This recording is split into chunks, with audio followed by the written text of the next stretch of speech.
Ya, muy buenas noches, hermanos. Vamos a comenzar el estudio el día de hoy.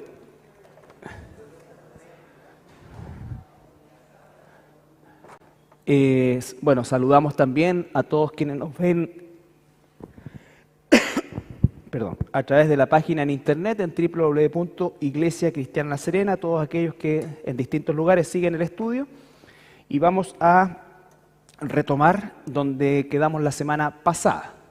Bueno, el estudio de la teología sistemática ya largamente hemos explicado la razón y la motivación, y lo que estamos viendo es la doctrina de Satanás. Primero establecimos la existencia de Satanás, la historia. Dios no creó a Satanás, Dios creó a Lucifer, cómo es que se transforma en esta rebelión, su carácter, especialmente enseñado o aprendido a través de los distintos títulos que recibe en la Escritura. También algo que es muy importante, sus estrategias, que es donde nosotros principalmente debemos enfocar. Recuerden que 2 Corintios 2:11 dice que no ignoramos sus estratagemas. El propósito de todo este estudio es no ignorar cómo Satanás opera, ¿ya? Vimos su obra de anticipación, tanto en el Antiguo como en el Nuevo Testamento. Una de sus formas es por medio de la imitación, ¿no es cierto? Imitación. Y la semana pasada alcanzamos a terminar este tema de sus ministros. Recuerde que cuando estamos hablando de Satanás, ¿no es cierto? Y lo vamos a ver más específicamente cuando veamos la doctrina de la Iglesia. Nosotros culturalmente tenemos una concepción en nuestra mente o una figura en nuestra mente de lo que teóricamente sería una obra de Satanás. Por ejemplo, si nosotros le preguntáramos a cualquier persona que dijera cómo se imagina una situación satánica, probablemente haría cosas muy horribles, el sacrificio de algún animal, la cruz invertida, ¿no es cierto?, algún tipo de sacerdocio extraño, ¿no es cierto?, y cosas así. Entonces, eso está tan metido en el inconsciente colectivo, incluso de nosotros los cristianos, que nos olvidamos que Satanás generalmente y casi nunca en realidad va a trabajar de esa manera. La característica principal es que él trata de imitar, disfrazarse como un ángel de luz, y sus ministros siguen la misma línea. Por lo tanto, Satanás no va a trabajar en aquello que nos espanta. Satanás va a trabajar en aquello que nos atrae, ¿ya? Satanás va a trabajar por medio de líderes, ¿no es cierto?, que van a tener una capacidad envolvente, van a tener, como dice ahí, ¿no es cierto?, mucha una retórica importante, carisma y una serie de cosas que van a hacernos sentir bien o van a hacer sentir bien a la gente, y la gente no va a cuestionar mayormente lo que dice, sino más bien cómo lo dice, y seguramente la exposición bíblica va a ser muy pobre. Normalmente usan 1 o 2 versículos sacados de contexto para favorecer la idea que quieren enseñar. Entonces, difícilmente se busca donde se debe buscar. A Satanás se lo debe buscar en la forma en cómo él opera, ¿ya? Entonces, eso hace que nosotros tengamos que entender verdaderamente mejor el tema de cómo es que opera Satanás, ¿ya? Y esto aplica, por supuesto, para lo que vamos a ver hoy día, o comenzar a ver hoy día, que es la doctrina de los demonios. Lo mismo que pasa con todo lo que hay en el mundo espiritual, es que nosotros, en general, la Iglesia, y ahora voy a hablar de la Iglesia, tiene una concepción o una visión pendular de esto, de los demonios. Por un lado, ¿no es cierto?, hay una exacerbación, o en el lado del péndulo hay una exacerbación de todo lo que tiene que ver con los demonios, y por otro lado se minimiza o se ignora la presencia o acción de los demonios. La realidad es que los demonios existen, ¿ya? Los demonios existen. Lo segundo es que los demonios o el mundo espiritual, recuerden que la característica principal del mundo espiritual es que es invisible a nuestros ojos, pero existe. La realidad invisible es mayor que la visible, y eso nosotros tenemos que estar conscientes. No solamente, pensemos que hasta que no se logró inventar el microscopio, nadie podría haberse enterado de que existe un mundo que es invisible a nuestros ojos, pero está ahí. Entonces, nosotros tenemos una limitante física que el mundo espiritual no la tiene, ¿ya? Entonces, tenemos que entender eso. El mundo físico, el mundo espiritual es real. Y el mundo espiritual, ¿no es cierto? O en el mundo espiritual hay seres malignos liderados por Satanás, ¿ya? Pero tenemos que conocer a estos seres a través de la revelación de Dios, no en base a conceptos culturales o religiosos, ¿ya? Por ejemplo, si yo le dijera a cualquier persona, a ver, dibújame un demonio, ¿cómo creen que lo dibujaría?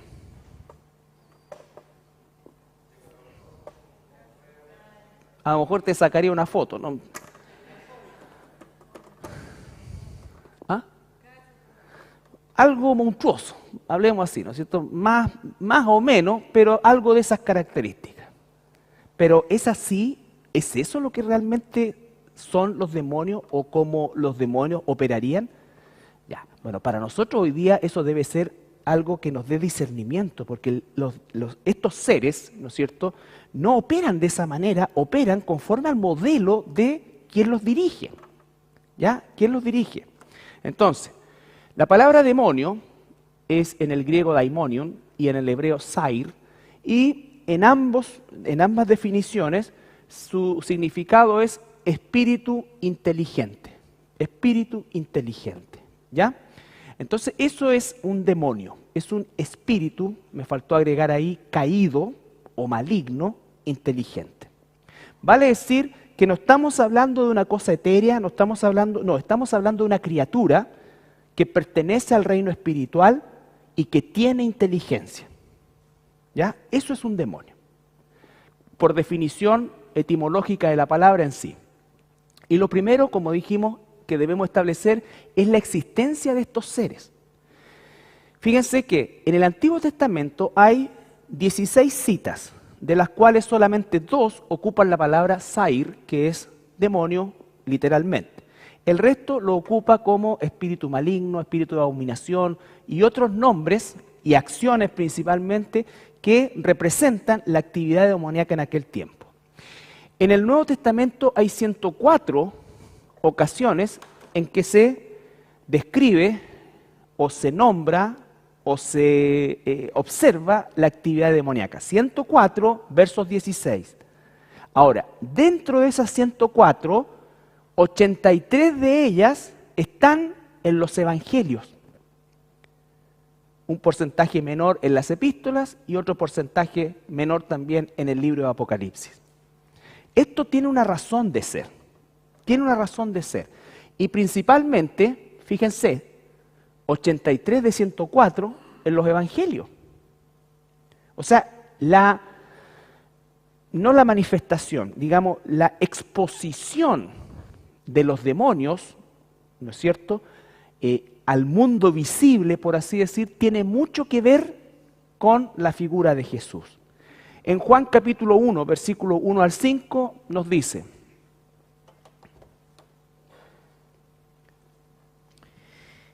En el principio era el Verbo, y el Verbo era con Dios, y el Verbo era Dios.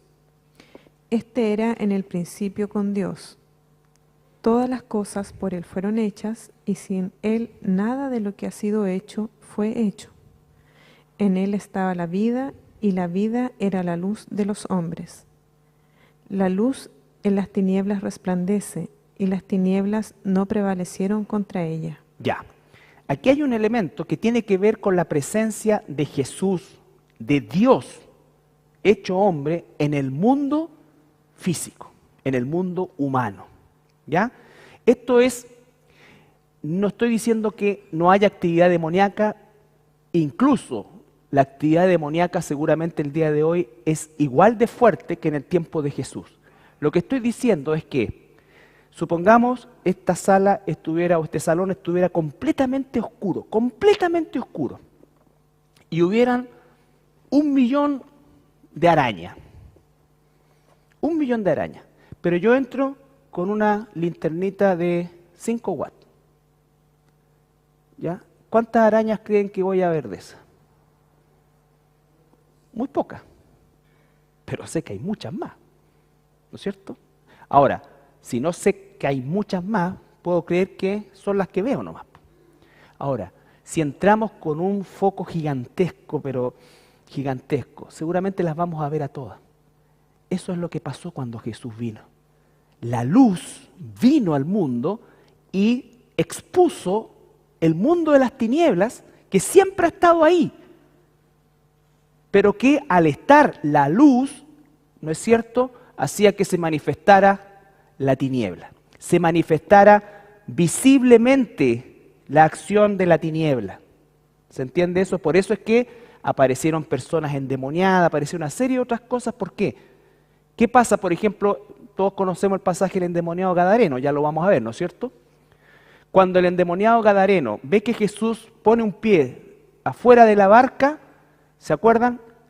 Lo ve, corre hacia él y se postra. Ese ser humano no estaba en control de sí, los demonios estaban en control de sí, y los demonios van y le dicen: ¿qué tienes con nosotros, Jesús, hijo del Dios Altísimo? ¿Cómo sabían ellos que era Jesús el Hijo de Dios y que es Dios? ¿Cómo sabían? Porque tenían una foto, ahí viene, no. Ellos lo vieron ¿con qué ojos? Espirituales, porque son seres espirituales. ¿Por qué los seres humanos no pudieron reconocer a Jesús? Porque lo veían con sus ojos. ¿Qué es lo que veían ellos? Un ser humano. ¿Y este de dónde salió? ¿Quién es este? No están sus hermanos, sus hermanas acá, pero los demonios lo vieron con ojos espirituales, porque ellos son criaturas espirituales. ¿Ya? Entonces, por eso es que hay tan grande concentración en el Nuevo Testamento de la manifestación demoníaca. ¿Qué es lo que sucede hoy día? La actividad demoníaca está igual y quizás más fuerte que en aquel entonces, porque a medida que nos vamos acercando al final, la actividad demoníaca se vuelve cada vez más fuerte. Pero, aunque nosotros, dice el Señor Jesús, somos la luz del mundo, nosotros somos criaturas caídas, somos criaturas pecaminosas, ¿y qué cosa? Y nosotros no vamos a exponer el mundo de las tinieblas como lo hizo Jesús. Por eso es que nosotros tenemos por medio del Espíritu Santo que discernir la obra de Satanás, la obra de los demonios. ¿Ya? Por eso es que es tan importante que las experiencias, que lo que sea, yo lo ponga bajo el esquema o el parámetro de la Escritura, porque cada uno de nosotros, seguramente, si está luchando día a día por hacer la voluntad de Dios, quizás a lo largo de su vida ha sentido en algún momento o se le ha hecho evidente la actividad demoníaca sobre uno, de manera de oprimirlo, de deprimirlo, y uno sabe que es algo que es más allá de lo que habitualmente siente. Por lo menos yo lo he vivido una vez, ¿no es cierto? Pero no significa que esa es la única vez que los demonios estaban atacando, ¿ya? Porque los demonios siempre están atacando a los hijos de Dios, siempre, ¿ya? No siempre son los responsables de nuestros pecados, ¿ya? No siempre son los responsables de nuestros pecados, pero siempre están, ¿no es cierto?, pendientes de provocar en la vida de los hijos de Dios, ¿qué cosa? Que no hagamos la voluntad de Dios. Eso es, ¿ya? Entonces, importante eso, los demonios son una realidad, los demonios tienen presencia en toda la Escritura, pero se hace altamente evidente cuando Jesús caminó sobre esta tierra, ¿ya? Sobre esta tierra. ¿Estamos claros ahí? Bien. Ahora, de los demonios se dice muy poco respecto a su origen como tal, ¿ya? Hay especulación al respecto, hay mucho, y quizás pudiera, como lo decía yo en la tarde, haber enseñado solamente una parte de esto y con eso nos quedamos y seguramente es lo más cercano a lo que, o con la mayor cantidad de argumentos bíblicos con que contamos. Me quiero explicar. Dios no creó demonios, ¿ya? Dios creó ángeles. Ahora, el término ángeles propiamente tal, recuerden que es un genérico. Existen los ángeles caídos, que no fueron creados caídos, y existen los ángeles santos, que fueron creados santos y permanecen santos. Ahora, ¿de dónde vienen estos? Seguramente, y con toda certeza, de ese tercio. Recuerdan que un tercio de los ángeles del cielo se unieron a Satanás en su rebelión. ¿Recuerdan ese pasaje? ¿Cierto? Un tercio. Ahora, si leemos Efesios capítulo 6, versículo 12, Efesios capítulo 6, versículo 12,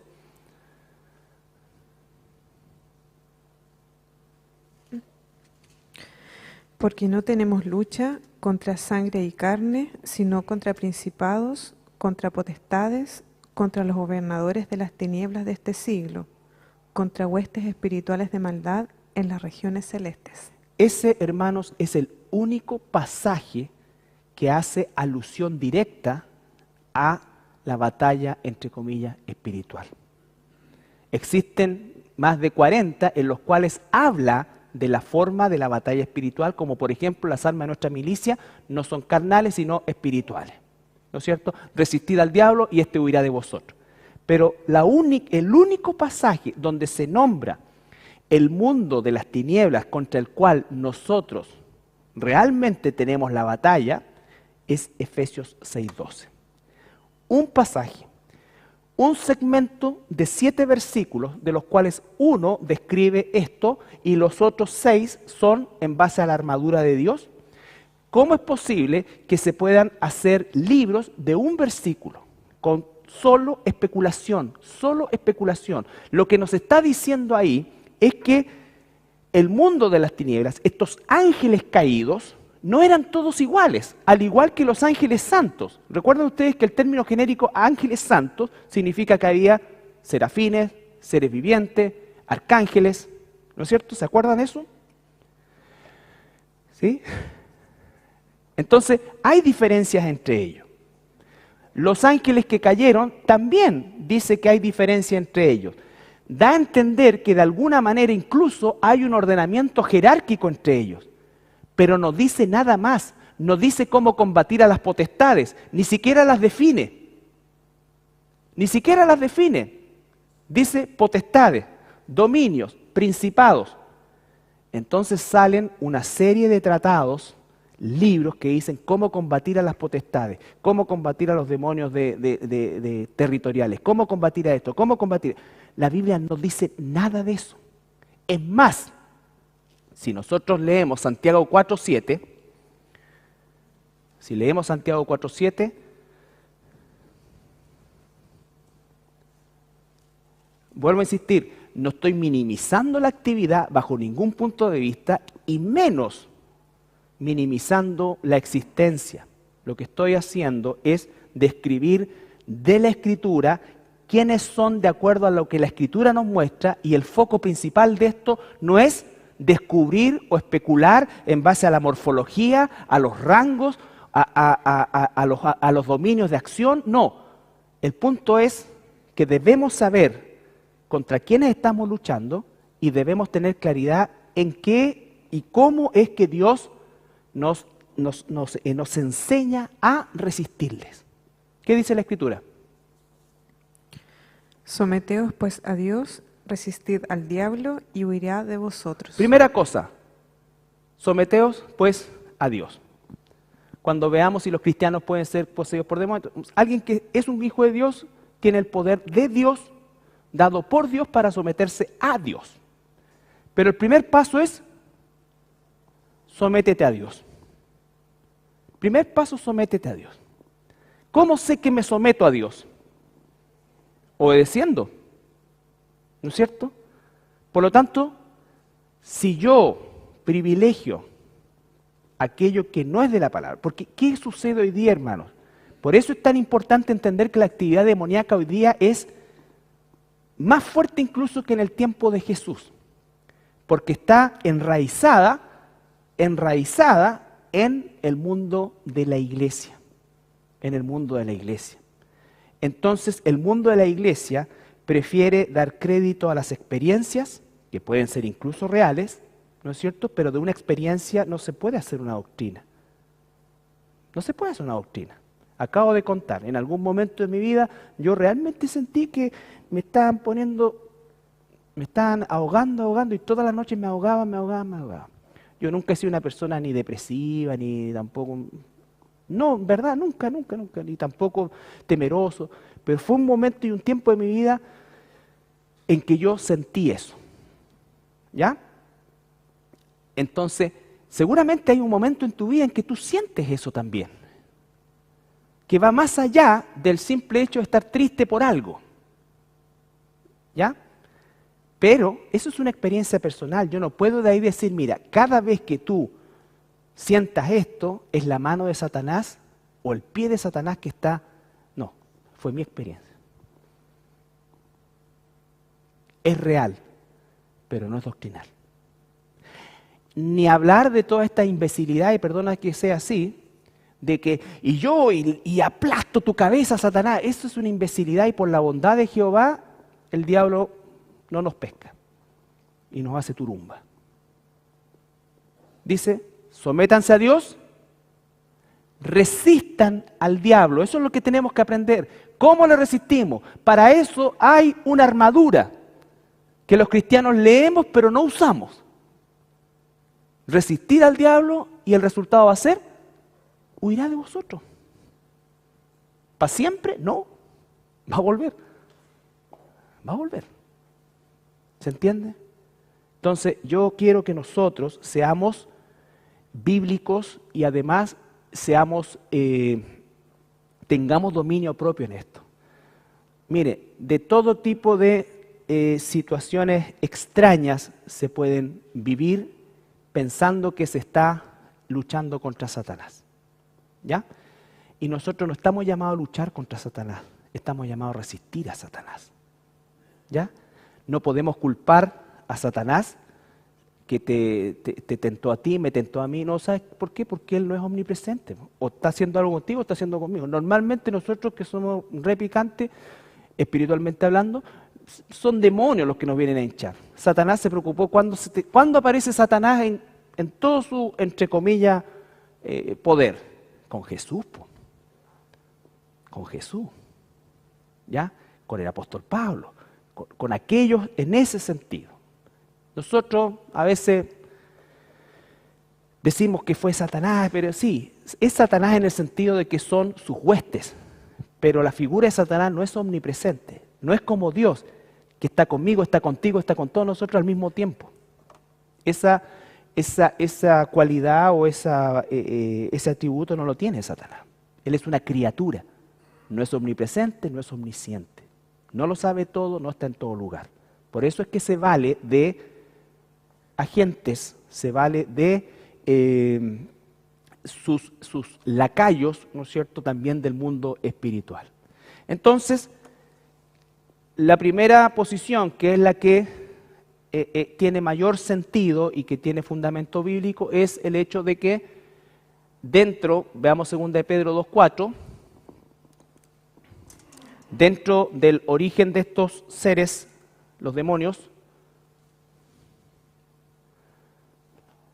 pertenecen a algún tipo de ángel que a su vez fueron parte de ese tercio de ángeles que se rebeló con Satanás.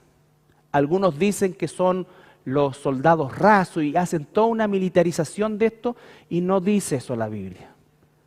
No dice eso la Biblia. ¿Ya? 2 de Pedro 2:4.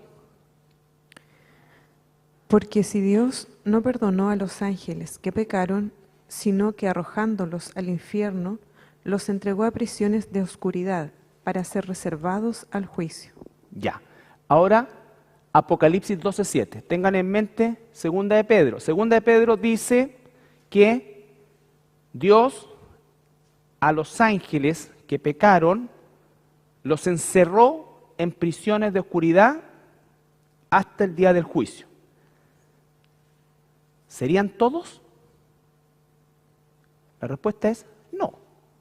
¿Por qué? Apocalipsis 12:7.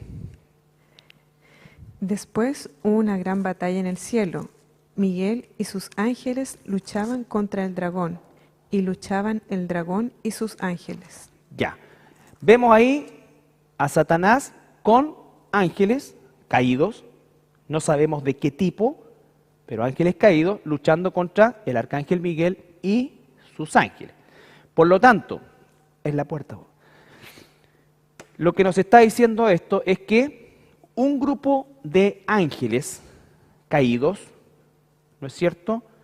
Seguramente por su ferocidad, no lo sabemos, pero de alguna manera estos ángeles caídos, o un grupo de ese tercio de ángeles caídos, un grupo fue condenado y encerrado en prisiones de oscuridad. Esos no andan sueltos.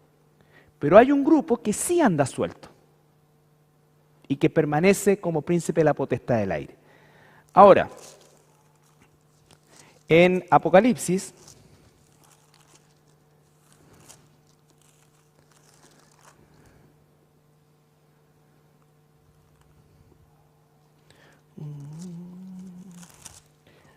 Apocalipsis.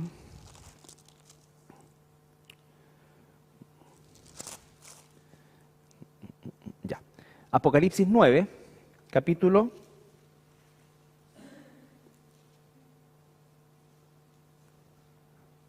9, 1 al 3.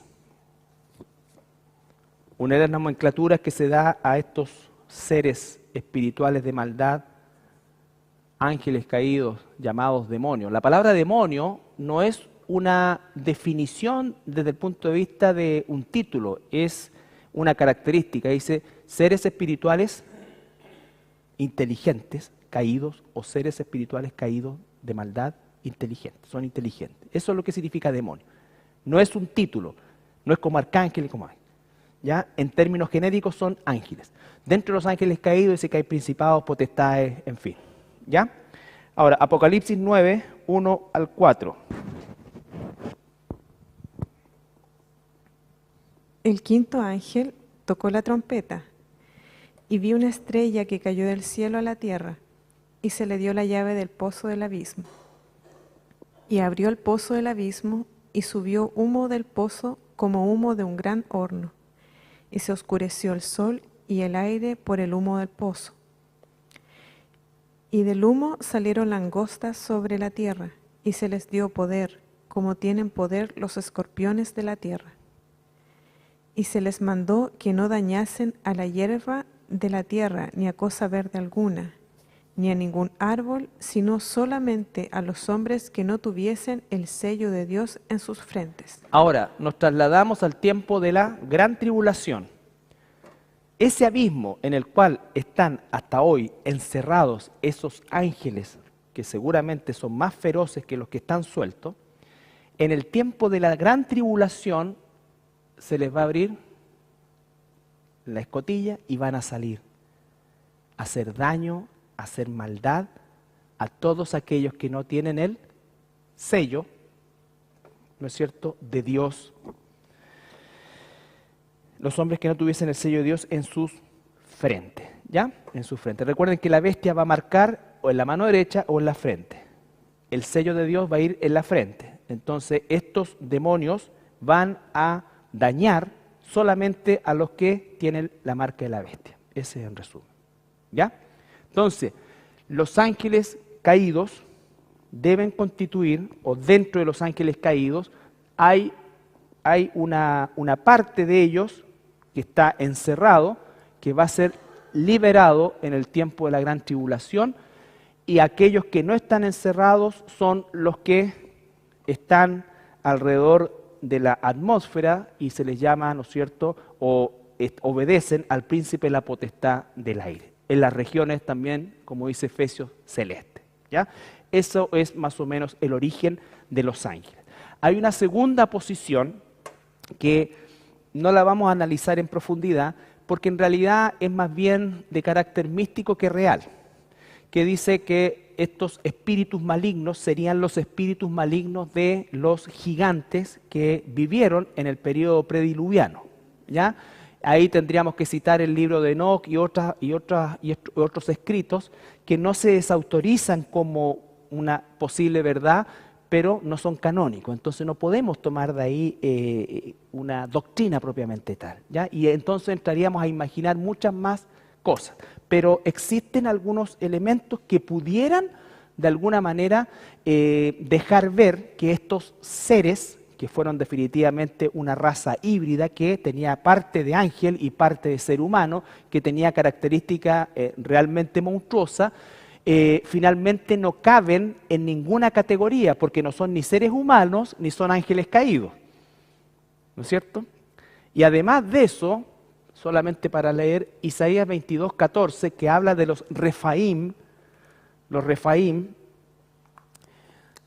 están los Nepilín, que es una forma de nomenclatura, los Refaim y los Somsomeos. Los tres son las criaturas prediluvianas, ¿ya? O las criaturas que tenían parte de una mezcla genética entre ángeles y seres humanos. Recuerdan Génesis 6, ¿no es cierto? Vieron los hijos de Dios que las hijas de los hombres eran hermosos, tomaron para sí mujeres y procrearon. No necesariamente dice que se consumó un acto sexual entre un ángel y una mujer, aun cuando los ángeles tenían la capacidad de materializarse como seres humanos.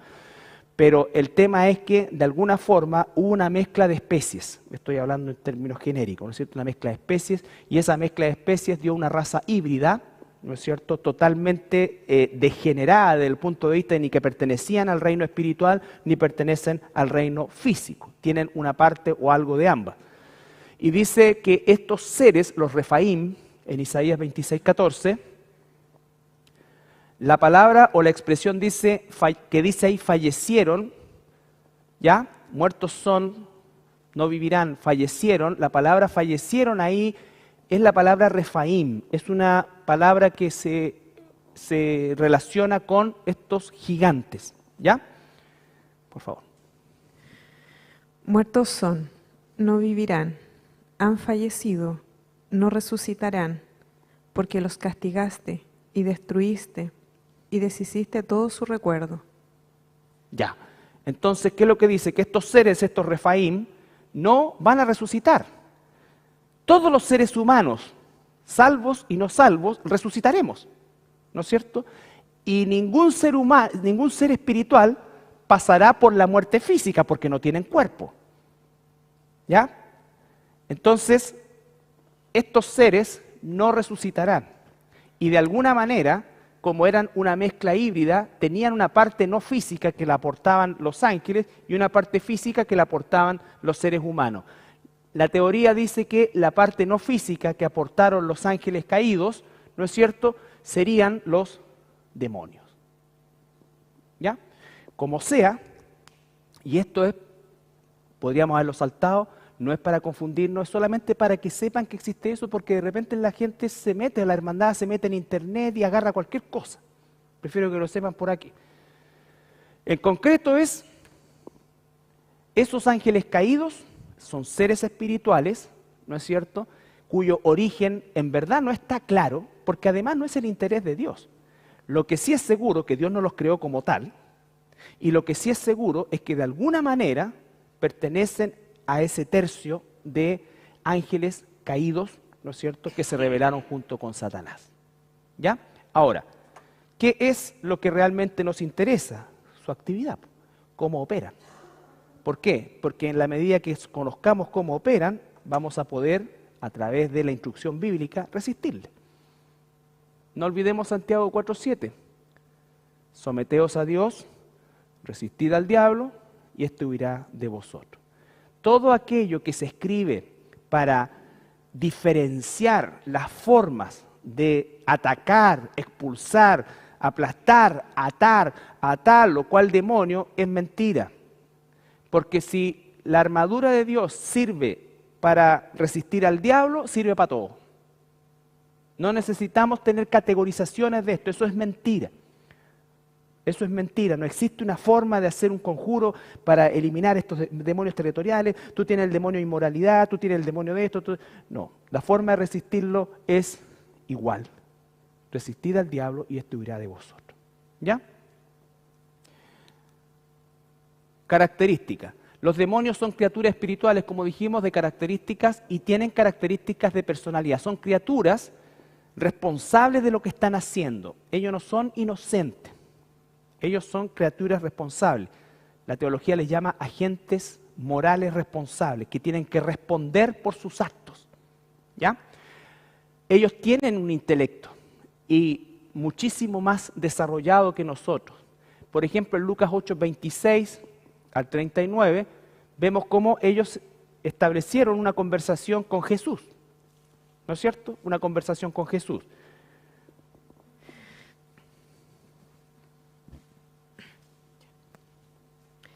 Y arribaron a la tierra de los Gadarenos, que está en la ribera opuesta a Galilea. Al llegar él a tierra, vino a su encuentro un hombre de la ciudad, endemoniado desde hacía mucho tiempo, y no vestía ropa ni moraba en casa, sino en los sepulcros. Este, al ver a Jesús, lanzó un gran grito, y postrándose a sus pies, exclamó a gran voz: ¿Qué tienes conmigo, Jesús, Hijo del Dios Altísimo?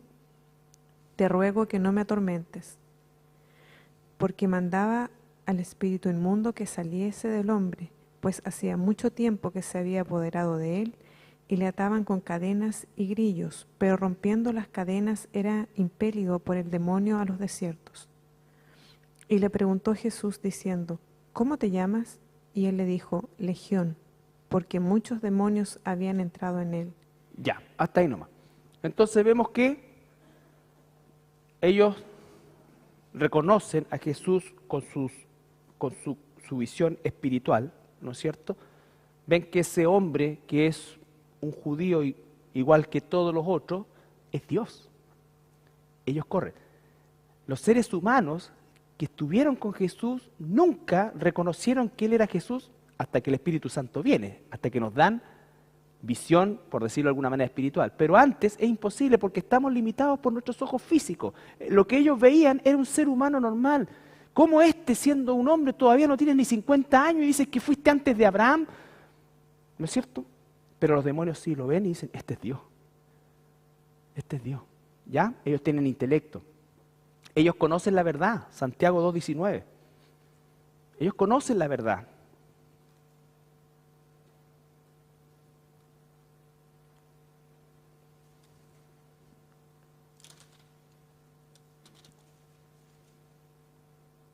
Tú crees que Dios es uno, bien haces.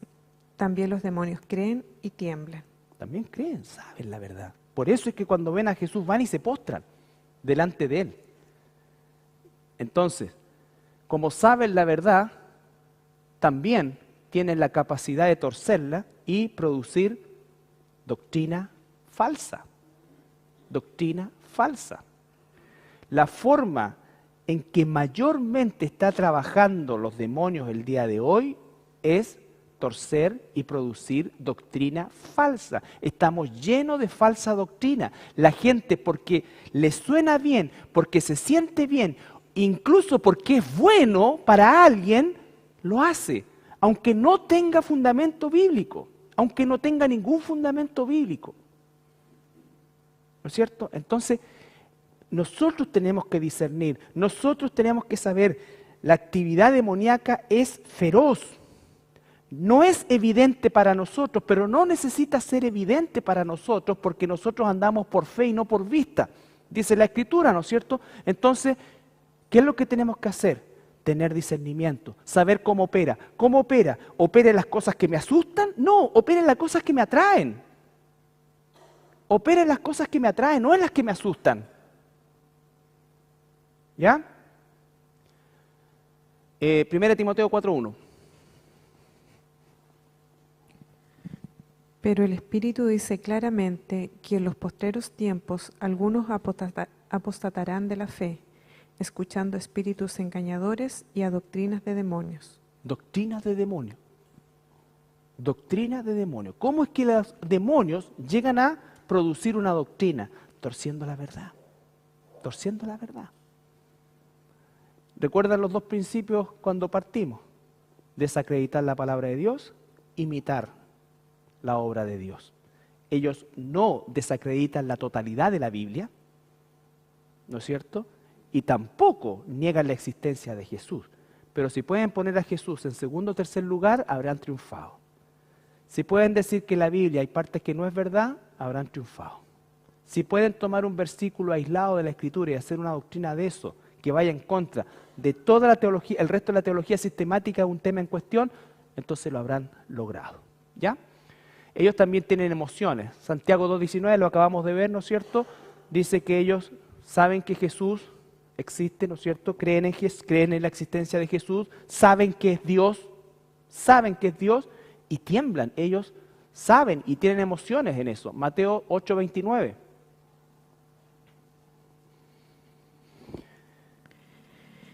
Y clamaron diciendo: ¿Qué tienes con nosotros, Jesús, Hijo de Dios? ¿Has venido acá para atormentarnos antes de tiempo? Esa es la misma escena de los Gadarenos, pero en el libro de Mateo. Fíjense, ellos saben. Ellos dicen, ¿qué hace aquí Dios si todavía no es tiempo? Ellos saben su destino. El problema es que muchos cristianos ignoran su destino. Ignoran su destino.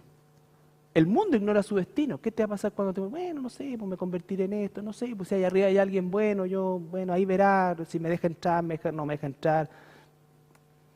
El cristiano sabe cuál es su destino. Ahora, al saber cuál es nuestro destino, ¿realmente eso determina nuestras acciones o no? ¿O no? ¿Entienden? En el caso de los demonios, ellos saben que su final es la destrucción. Perdón, no la destrucción, la condenación eterna, ¿ya? Porque no hay aniquilación en ninguna criatura de Dios. Entonces, ellos temen. Sin embargo, a pesar de todo, Mateo 8:31-32. Y los demonios le rogaron diciendo: si nos echas fuera, permítenos ir a aquel hato de cerdos. Y él les dijo: id. Y ellos salieron y se fueron a aquel hato de cerdos.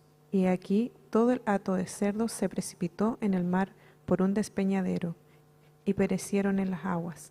Ya. Ellos se sujetan a la voluntad de Dios. Ellos, su jefe es Satanás, pero Dios está por sobre todo eso. Ellos no pueden hacer las cosas sin pasar por el filtro de Dios. Ellos le preguntan a Jesús, que es Dios, ¿no es cierto? Le dicen casi, ¿podemos irnos a ese hato de cerdo? Y como el Señor no es tiempo de la condenación, les da, por así decir, la pasada, ya vayan a los chanchos. Pero en su espíritu autodestructivo, en vez de quedarse con los cerdos, van y tiran a todos los chanchos al agua. ¿Ya? Y después, claro, se mueren los chanchos, los demonios salen y tienen que buscar otro. ¿Ya? Entonces, las características de seres espirituales con personalidad responsable, tienen un intelecto desarrollado, conocen la verdad, al conocer la verdad, ¿no es cierto?, tienen un intelecto desarrollado y malignamente desarrollado, por lo tanto, ellos tuercen la Escritura. Por supuesto que tienen emociones y se acerca el día de su condenación y eso les produce angustia, desesperación. Ellos se sujetan a nuestro Dios. ¿Ya? Entonces, ¿por qué es tan importante todo esto? Porque, esto lo vamos a ver la próxima semana, porque efectivamente, como dije desde un principio, el tema de la doctrina de los demonios, y ahora me remito al mundo evangélico en general, está más bien transversalmente invadida por situaciones que caen casi en los rituales místicos ¿ya? En los rituales místicos Cuando nosotros vemos a Jesús en el libro en los evangelios, por ejemplo, Él se ve expulsando demonios. Le obedecen porque Él es Dios, ¿no es cierto? Cuando Él le traspasa parte de su poder y comisiona, ya sea a los 12 o a los 70, dentro de esos poderes que le confiere está el de expulsar demonios. En el libro en las epístolas, solamente hay 16 intervenciones demoníacas. Y en todas ellas, los únicos que los enfrentan y los echan fuera, en 2 casos que se nota eso, son apóstoles. Ningún otro personaje que no fuera un apóstol expulsó demonios, porque estaba dentro de la comisión verdadera apostólica. Verdadera apostólica. El libro de Marcos, cuando al final dice que los que vienen seguirán, harán esto, expulsarán demonios, se está refiriendo justamente a ellos, como apóstoles. Entonces, no que nosotros hoy día no tengamos la capacidad de resistir a los demonios, claro que la tenemos, pero hoy nosotros tenemos todo el consejo de Dios, la Torá viviente, que es el Señor Jesucristo viviendo dentro de nosotros, la persona del Espíritu Santo. Los apóstoles no tenían el Nuevo Testamento, ellos estaban escribiendo el Nuevo Testamento basado en el Antiguo Testamento, y ellos ciertamente son los únicos que se ven en escenas, entre esas, por ejemplo, el apóstol Pablo cuando dice a la niña que andaba adivinando, ¿qué es lo que decía? Porque los demonios no pueden mentir a la comisión apostólica y tampoco a Jesús. Tampoco a Jesús. Pero a nosotros, ¿tú crees que nos mienten? Claro que sí, pues por eso estamos tentados. ¿Tú crees que si yo le pregunto a un demonio, supongamos una tontería, ¿cómo te llamas? Como hay alguno que dice, me llamo, no sé, Pancho. ¿De verdad se llama Pancho? Son mentirosos, ¿cómo le voy a creer que no se llama así? No se llama así. O vengo del planeta Marte. ¿Tú crees que viene de ahí de verdad? No. Pero cuando los apóstoles fueron investidos, se dice, ¿no?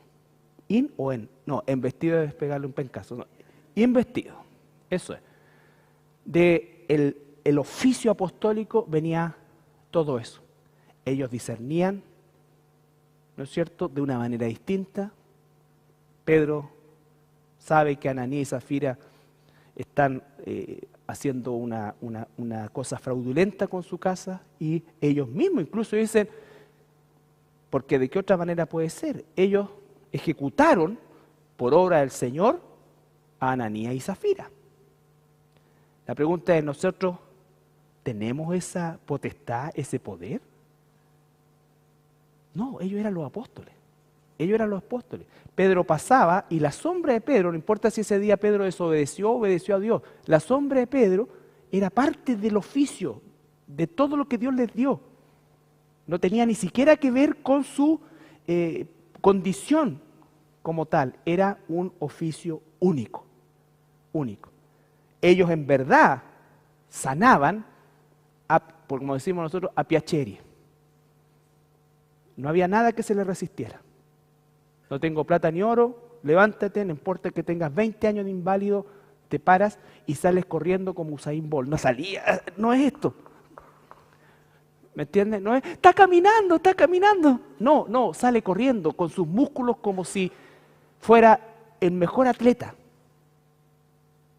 ¿Ya? El mejor atleta. No las cosas a medias o chantas que nosotros pensamos que son sanidades. No son sanidades. No son sanidades. ¿Ya? Y si son, en alguna medida, no vienen de Dios, porque Dios no sana a media. Dice que cuando le restableció la piel al leproso, ¿cómo dice que le quedó la piel? Como de un bebé. Nuevita. No le quedó espinillenta, ni grasosa, ni seca, no. Porque no solo no le quitó la lepra, esos son los niveles de milagro de Dios. Esos son irreproducibles, hermano. No estoy diciendo que Dios no sana, por supuesto que sana, Él es soberano. Pero veamos las cosas como Dios las hace, o como las ha hecho siempre. Entonces, el tema de los demonios, vuelvo a insistir, en el mundo cristiano, en el mundo de nosotros, oscila en este péndulo de darle una sobreparticipación en las cosas y otra de ignorar o minimizar su obra o su accionar.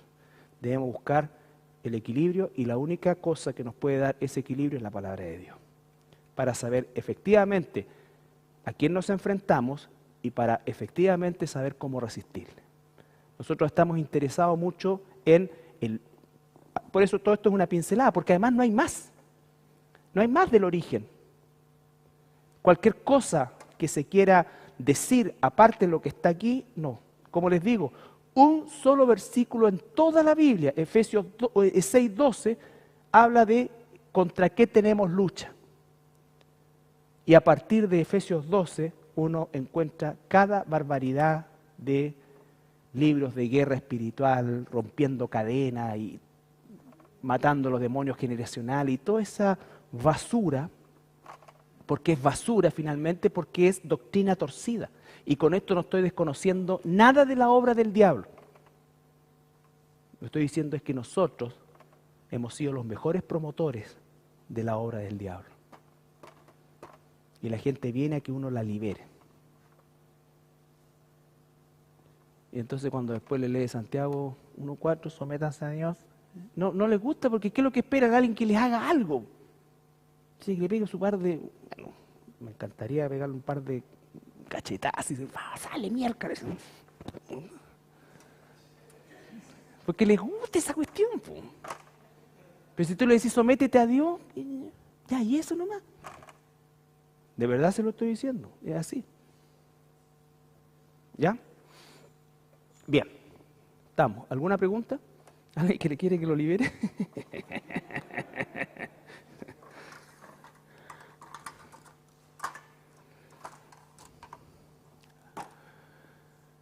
Bien. Cami, ¿puedes orar tú? ¿Alguien tiene el micrófono ahí? Okay.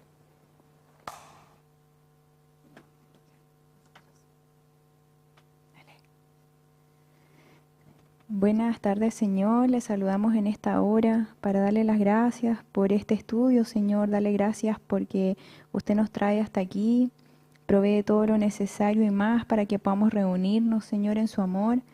Le damos tantas gracias por su palabra reveladora y única, Señor, verdad que necesitamos en nuestras vidas para poder someternos a usted y resistir a Satanás, Señor.